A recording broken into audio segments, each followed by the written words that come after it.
Analizando los contenidos del programa analítico, desarrollaremos una introducción a las herramientas de biología molecular, las cuales son empleadas esencialmente para interpretar los acontecimientos del flujo de la información genética y las cascadas de señalización que rigen la vida celular. Los temas pertenecen a la unidad 4 del programa y se abordarán algunas de las principales técnicas y dispositivos empleados para el estudio de ácidos nucleicos y proteínas.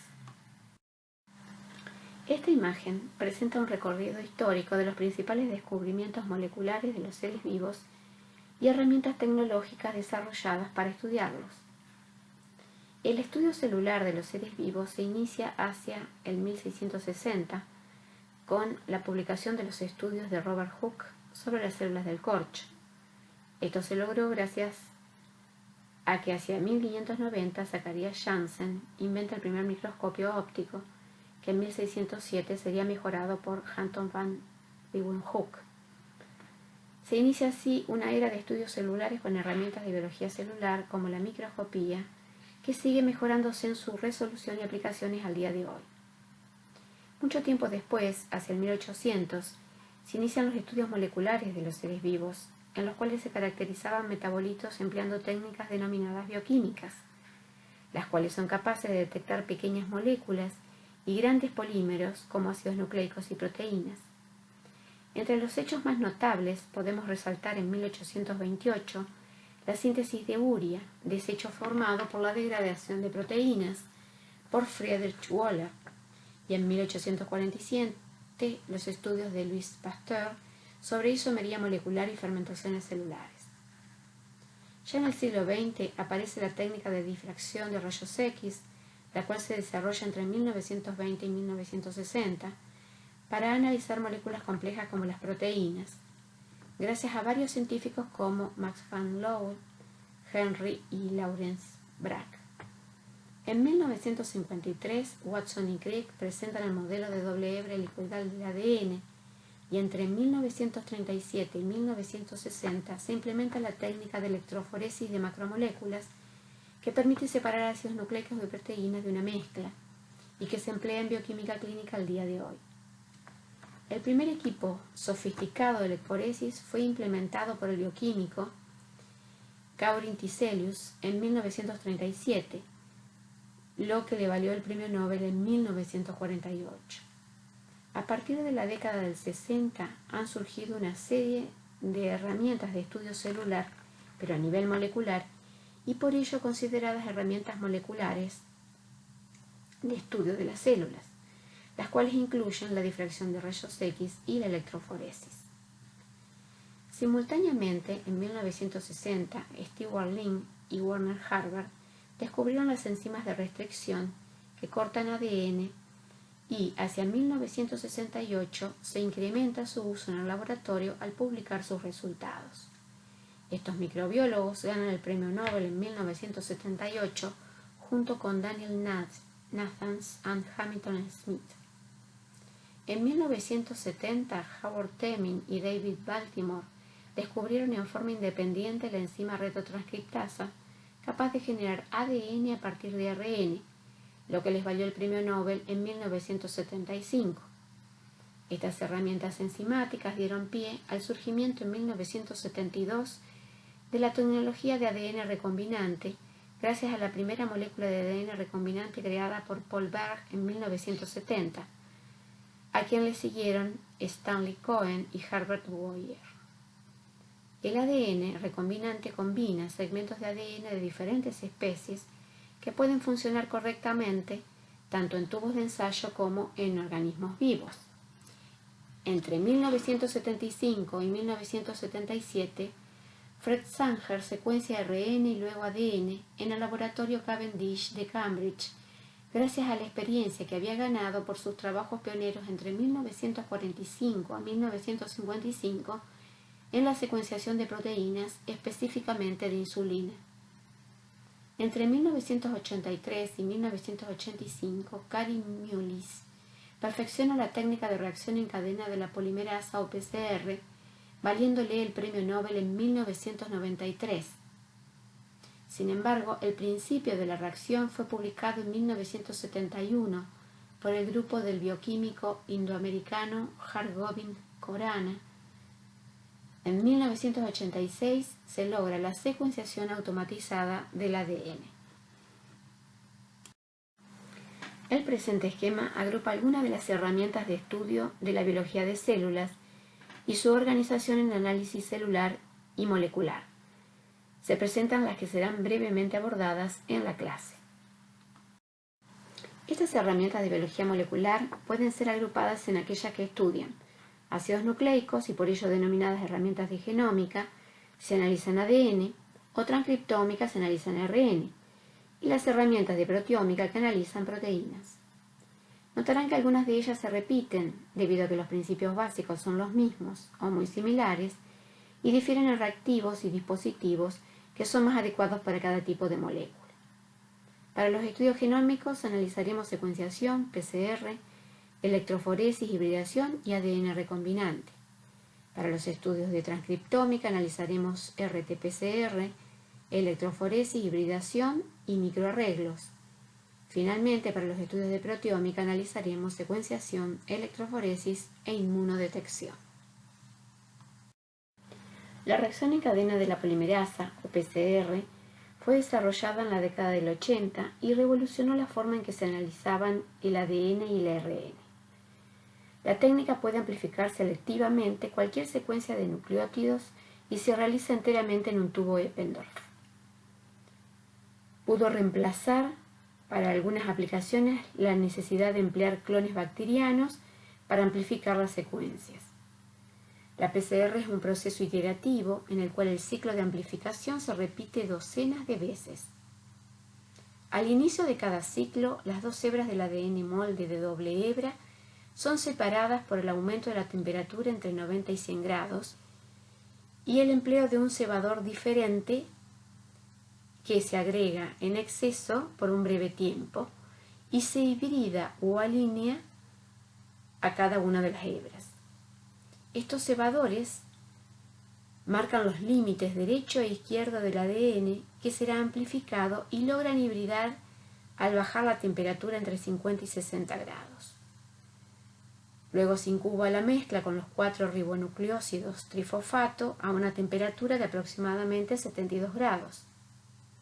El ciclo de estos 3 pasos se repite entre 20 a 30 veces para lograr la concentración y pureza deseada. La técnica depende de conocer o sospechar cómo es la secuencia de ADN que se quiere amplificar para diseñar y sintetizar los cebadores que puedan hibridar con las secuencias límites de interés. Además, se requiere una ADN polimerasa que pueda trabajar a elevadas temperaturas y soportar las temperaturas de desnaturalización del ADN. Por ello, se emplean ADN polimerasas aisladas de bacterias termofílicas, es decir, que viven en la naturaleza a muy altas temperaturas. Debido a que el ADN de interés y la ADN polimerasa, los cebadores y los nucleótidos quedan en el tubo después del primer ciclo, las PCR simplemente involucran ciclos de calentamiento y enfriamiento cada vez. Con cada ciclo se duplica la cantidad de ADN sintetizado y por ello después de 20 y 30 ciclos se logra amplificar billones de copias de solo una región de interés del genoma de la muestra. Y como el resto del genoma queda sin amplificar, su concentración queda ilegible comparado con la región amplificada. El equipo empleado se denomina termociclador y los cebadores siempre se escriben en sentido 5'3' por convención. La PCR es el método de elección para clonar fragmentos de ADN relativamente cortos, es decir, por debajo de 10.000 pares de nucleótidos. Cada ciclo dura aproximadamente 5 minutos, por lo que en un par de horas se obtiene la amplificación deseada. Es un método extraordinariamente sensible que puede detectar una única molécula de ADN en una muestra, si al menos parte de la secuencia de la muestra es conocida.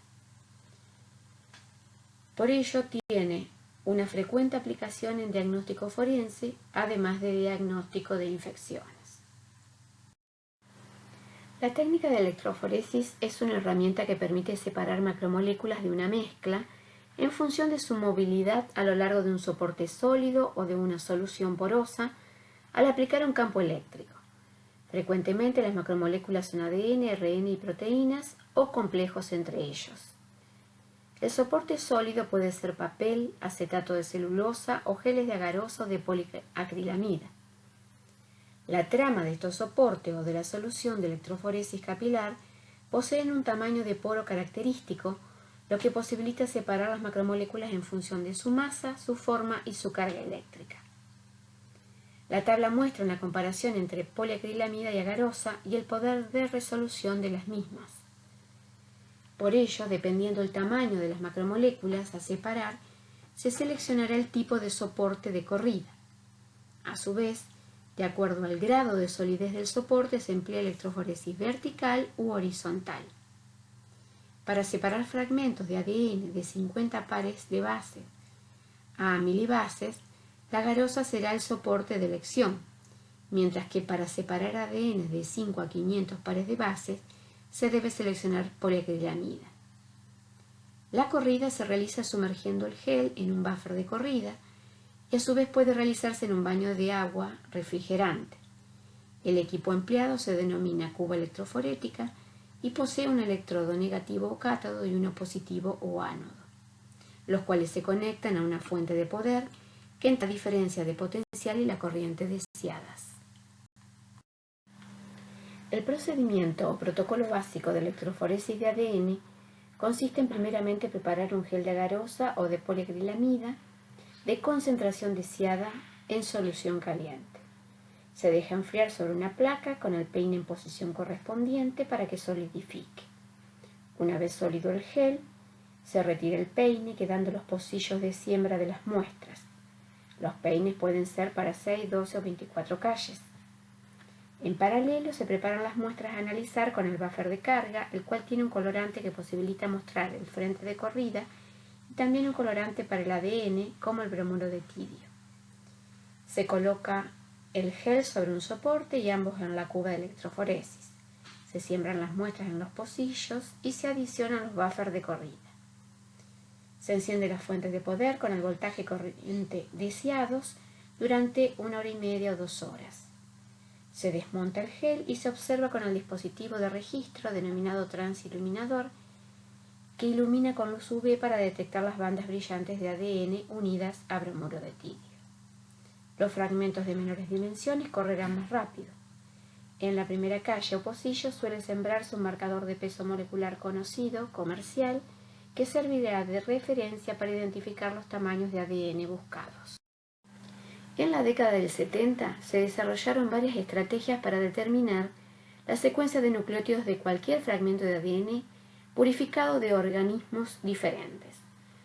Sin embargo, el que se volvió más ampliamente utilizado fue el denominado secuenciación didesoxi o secuenciación de Sanger. La secuencia de referencia del genoma humano se completó en el año 2003 con un costo en dólares de $1 billón y requirió muchos científicos alrededor del mundo trabajando juntos por 13 años. Actualmente, un operario puede completar la secuencia de un humano en menos de un día gracias a las tecnologías desarrolladas. Este método puede ser también aplicado a secuenciación de ARN. Sin embargo, hay que tener en mente que mientras el genoma es el mismo entre células, el ARN producido a partir de él puede variar enormemente. El proceso se inicia desdoblando el ADN de interés para trabajar con un fragmento de ADN de hebra simple. Se adiciona un primer de ADN corto que está marcado con un fluorocromo o un radioisótopo, ADN polimerasa y los 4 desoxirribonucleósidos trifosfato en exceso. Esta mezcla se fracciona en 4 tubos y cada tubo recibe una pequeña cantidad de un didesoxirribonucleósido trifosfato de adenina o guanina o citosina o timina. A este nucleótido le falta el oxidrilo 3', por lo que en el segmento en crecimiento al que se adicione detendrá la polimerización. Por lo tanto, cada reacción en cada tubo produce un grupo de copias de ADN que terminan en diferentes puntos en la secuencia. Por ello, luego los productos de estas 4 reacciones serán separados por electroforesis en 4 calles en paralelo en un gel de acrilamida. Luego se irán leyendo las bandas en orden.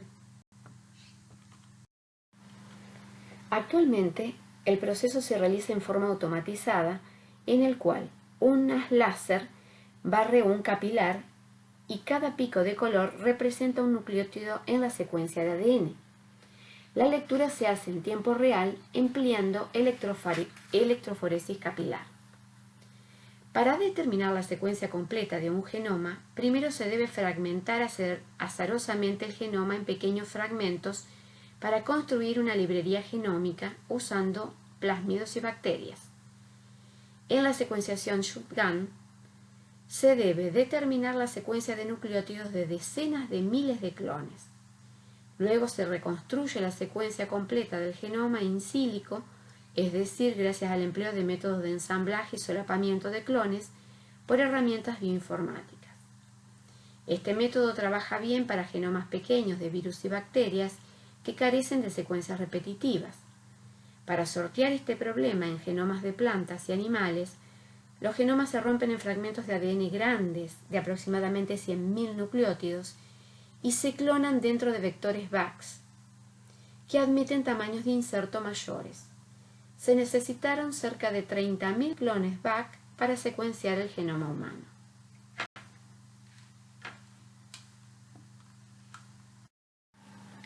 Los grandes avances en el análisis de los genomas eucariontes comenzaron cuando los biólogos moleculares aprendieron a construir moléculas de ADN recombinante, que contienen secuencias de ADN de distintas fuentes genéticas.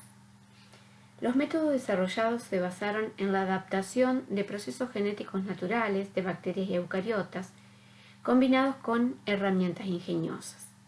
De esta manera, los científicos han sido capaces de aislar y manipular genes individuales derivados de cualquier tipo de célula y así estudiar su estructura y función, revolucionando la comprensión de la biología celular y de organismos.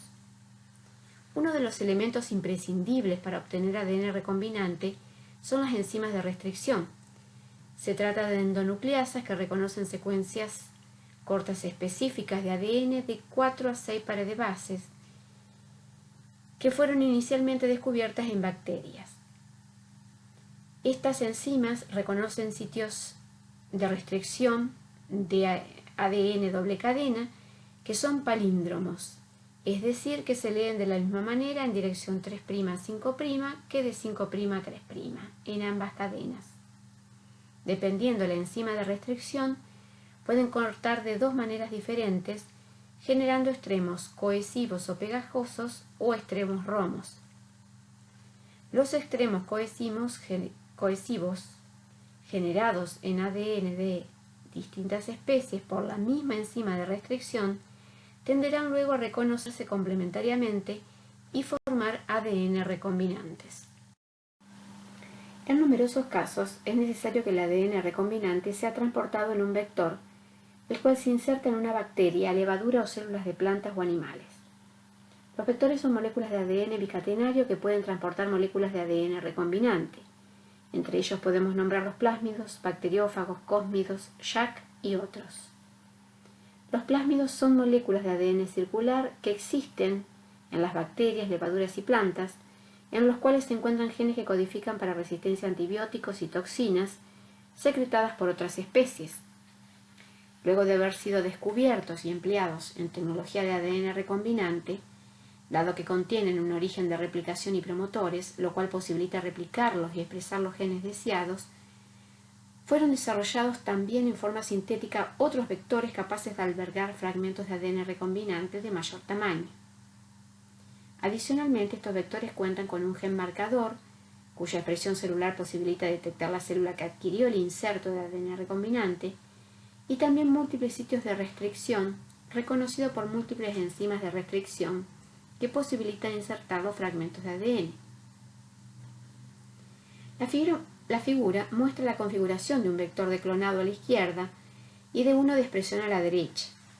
Mientras que ambos vectores poseen un gen marcador de selección y sitios múltiples de restricción, denominado polilinker, La diferencia fundamental entre ambos radica que en el de clonado solo se necesitará además un origen de replicación, mientras que en el de expresión, además del origen de replicación para aumentar el número de copias, se necesita un promotor para posibilitar la transcripción y un sitio de reconocimiento de los ribosomas, además de un sitio de codificación de cola poli A si el inserto proviene de un gen eucarionte. Esta figura muestra en forma comparativa 4 tipos de vectores y los tamaños de insertos que admiten, es decir, que pueden transportar.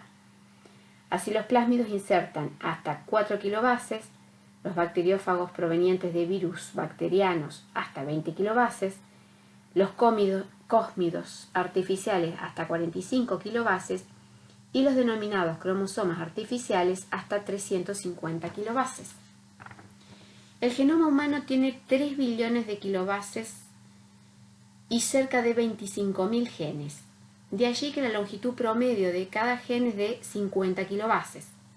Sin embargo, algunos genes son entre 3 a 7 veces más grandes que ese valor o hasta 10 veces más pequeños. Luego de haber cortado el vector con la misma enzima de restricción que se empleó para generar la secuencia de ADN a insertar, las secuencias con extremos cohesivos deben ligarse gracias a la acción de la ADN ligasa para generar el ADN recombinante con el vector. La figura de la izquierda muestra la reacción dependiente de ATP catalizada por la ADN ligasa entre el extremo 5' de una cadena polinucleotídica con el extremo 3' de otra cadena por medio de un enlace fosfodiéster. La figura de la derecha resume gráficamente la obtención del ADN recombinante. En esta imagen se resume el protocolo para la obtención de ADN recombinante para 4 aplicaciones diferentes. A la izquierda interesa aumentar las copias de 2 genes que luego serán insertados, uno en una planta y otro en una bacteria, para obtener organismos genéticamente modificados que puedan resistir plagas en un caso y que sea capaz de metabolizar residuos tóxicos en otro caso. A la derecha, el objetivo es que los genes clonados se expresen en una bacteria para obtener proteínas que luego serán inyectadas en humanos para disolver coágulos devenidos de ataques cardíacos en un caso y para inducir producción de calor en otro caso. Una técnica que posibilita estudiar los niveles de expresión génica celular in vitro se denomina RT-PCR.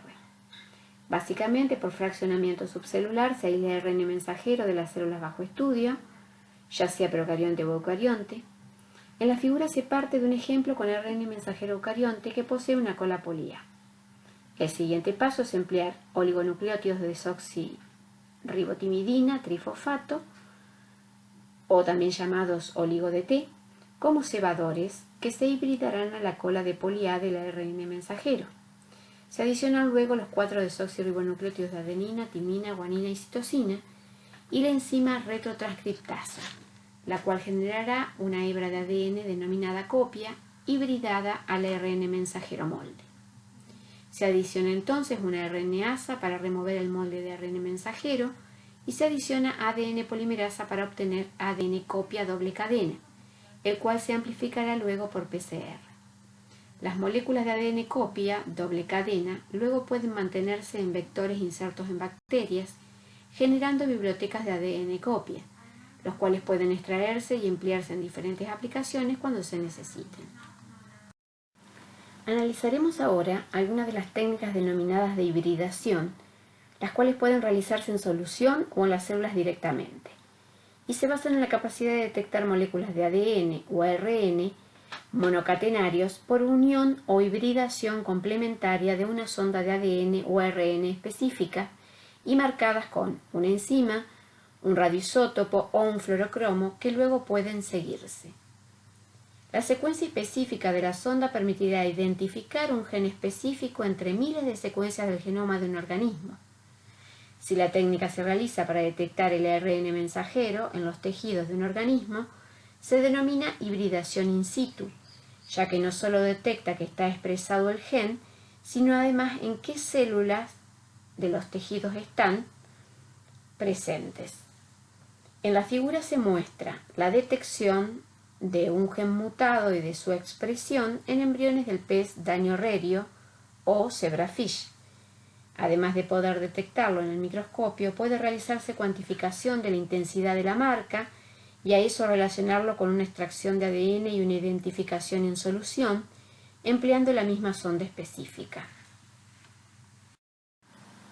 Para la identificación en extractos celulares por hibridación de ADN o RN, debemos realizar primeramente una electroforesis en gel, como comentamos previamente. Obtenida la separación en gel de las moléculas de ADN o RN de interés, empleando un equipo de electrotransferencia, se transfieren las moléculas del gel de electroforesis a otro soporte sólido que puede ser una membrana de nitrocelulosa o de nylon u otras. Se sumerge en la solución de electrotransferencia y se puede dejar un tiempo sin corriente o aplicar corriente para facilitar el pesaje de las moléculas del gel a la membrana. Luego se agrega la sonda marcada y se registra la banda marcada con un sustrato enzimático, una placa de autorradiografía o un sistema que mide fluorescencia dependiendo de la marca de la sonda. Si la molécula detectada es ADN, la técnica se denomina Sauer-Blot y si se trata de RN, Norder-Blot. Para detectar simultáneamente la expresión de miles de genes, se emplean microarreglos o microarrays. El uso de estos dispositivos se publicó en 1995 y en 1997 se publicó el primer chip conteniendo todo el genoma de Saccharomyces cerevisiae. La técnica se basa en el concepto de la hibridación de ácidos nucleicos. Un microarreglo de ADN consiste en una matriz organizada de miles de secuencias individuales de ADN de hebra simple, tan grande como 10.000 genes por centímetro cuadrado, estrechamente empaquetadas y unidas a un soporte como puede ser una membrana o vidrio, y además marcadas con un fluorocromo. Luego este chip se expone a la muestra de interés y las secuencias específicas se reconocerán e hibridarán. Luego se expondrá el chip a la luz de un láser y se registrará la fluorescencia para analizar las secuencias positivas y su intensidad. En la figura se resumen las etapas de preparación de un microarreglo. Primeramente se extrae el ARN mensajero de las células bajo estudio y se retrotranscribe a ADN copia. Observe que siempre se debe analizar el microarreglo con la muestra de interés que pudo recibir algún tratamiento con el de células control. Los diferentes ADN copias obtenidos se marcan con un fluorocromo diferente y se adhieren los ADN copia marcados al soporte del microarreglo. En cada celda habrá múltiples copias de cada uno de los ADN copias marcados y obtenidos por retrotranscripción. Luego se agrega la muestra, se deja hibridar, se ilumina y analiza informáticamente las celdas positivas y su intensidad. Para estudiar la expresión génica a nivel de proteínas, puede obtenerse mezclas por fraccionamiento subcelular y aplicar cromatografía sólida líquida para separar las proteínas presentes en la mezcla.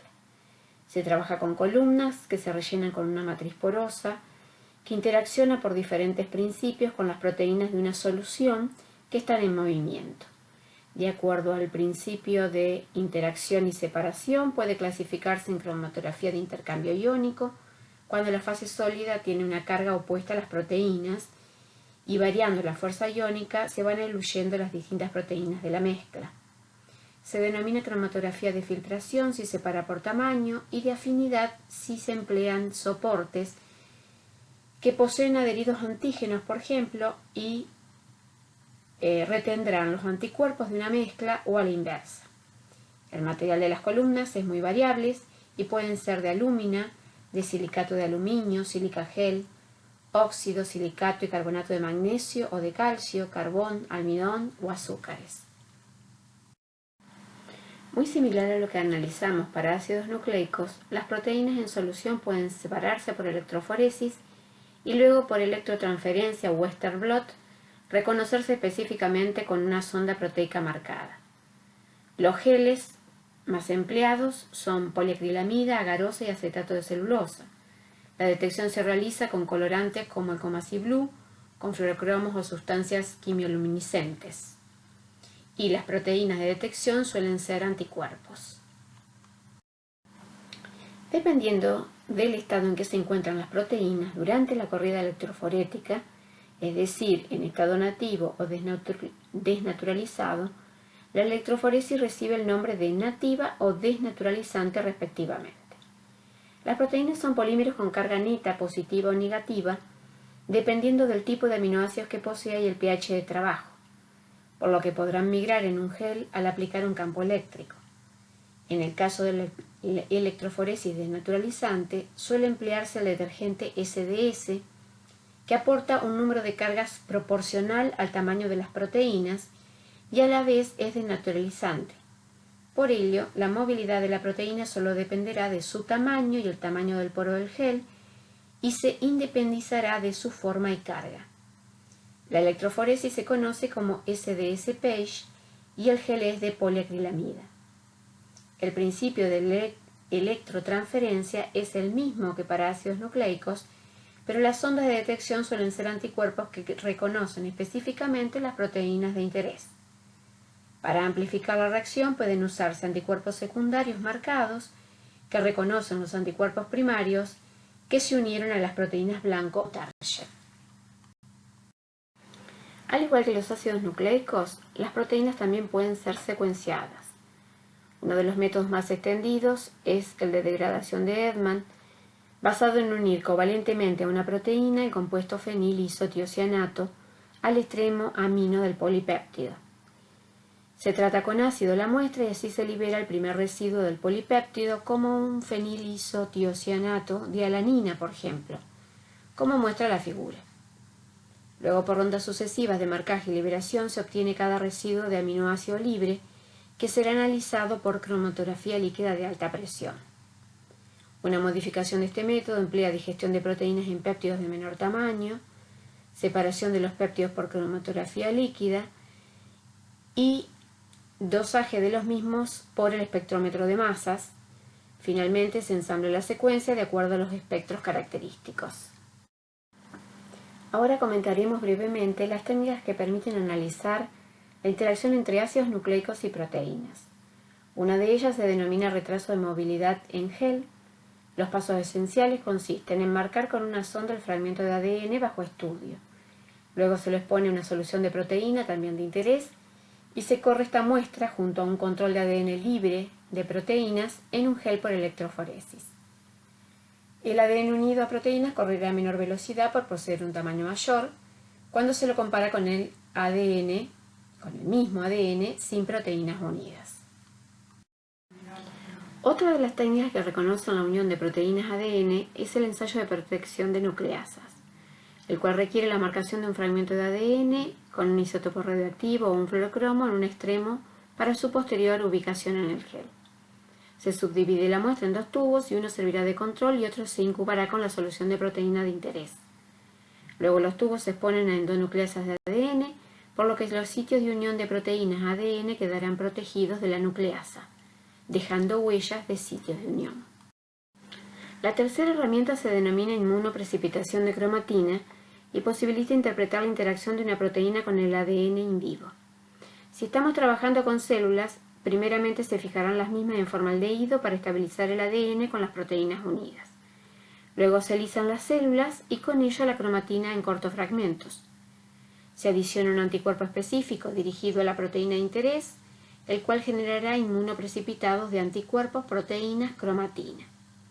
Posteriormente se separan las proteínas de los inmunoprecipitados y los fragmentos de ADN se purifican, amplifican y secuencian.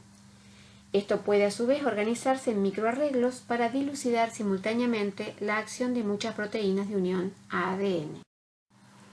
Otras herramientas muy importantes de biología celular y molecular son los cultivos celulares procariontes y eucariontes. En las imágenes superiores se muestran cultivos bacterianos y en las inferiores de células animales y vegetales. Los medios en los que se cultivan las células pueden ser líquidos o sólidos y por ello las células se cultivarán en suspensión o unidas a las fibras del sustrato. Requerirán fuentes de energía, de carbono y nitrógeno, condiciones específicas de luz, pH, humedad, temperatura y concentración de gases, oxígeno, dióxido de nitrógeno. Todos estos parámetros varían de acuerdo al tipo celular. Además, se adicionan antibióticos para evitar contaminaciones y antiespumantes a bioreactores para favorecer el cultivo. De los cultivos eucariontes, los de vegetales tienen la ventaja de que las células son totipotenciales, posibilitando obtener un organismo completo a partir de diferentes células. Estos cultivos pueden mantenerse en la forma de calios. En contraste, los cultivos de células animales son más exigentes y pueden obtenerse cultivos en monocapas, en suspensión y tridimensionales.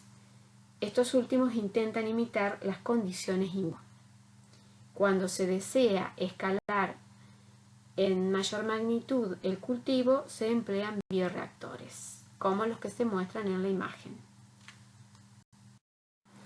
También son de gran utilidad los cultivos virales. Recuerde que los virus son complejos macromoleculares que para multiplicarse necesitan emplear la maquinaria biosintética y energética de las células huésped que infectan. Por ello se dice que son parásitos obligados, pero no son seres vivos. A su vez, los virus son específicos del tipo celular que infectan. En la imagen superior izquierda se muestra una representación de un virus ADN no envuelto que infecta bacterias, por ello se lo denomina bacteriófago. A la derecha superior se muestra un esquema con los dos ciclos virales que existen para cualquier célula. Ambos ciclos se inician cuando el virus se une a la superficie de una célula huésped que encuentra, interaccionando con receptores de la misma. Estos receptores no son específicos de los virus, pero son empleados por ellos debido a la similitud química y estructural con la célula huésped. Dependiendo del tipo de virus, podrán solo inyectar el material genético o ingresar completos y desensamblarse en el interior celular. Una vez dentro, el material genético de muchos virus puede seguir dos grandes caminos. Uno de ellos implica dirigir la síntesis de proteínas y copias del material genético para ensamblar nuevos viriones que al salir de la célula la alisarán, por ello es un ciclo lítico. El segundo camino puede insertar e integrar el material genético del virus en los cromosomas de la célula huésped y puede pasar entre generaciones celulares por replicación y división celular sin multiplicarse completo. Este mecanismo es el ciclo lisogénico. Los cultivos virales se mantendrán al mantener las células huésped infectadas. Para conocer la carga viral de la infección puede realizarse un ensayo de placas en el que se obtienen cultivos en placas de células huésped coloreadas que han sido enfrentadas a diluciones crecientes o decrecientes de una solución viral. Se deja cultivando un periodo de tiempo y luego se cuenta la cantidad de lesiones líticas en la placa, lo cual se advierte con un halo más claro alrededor de las células.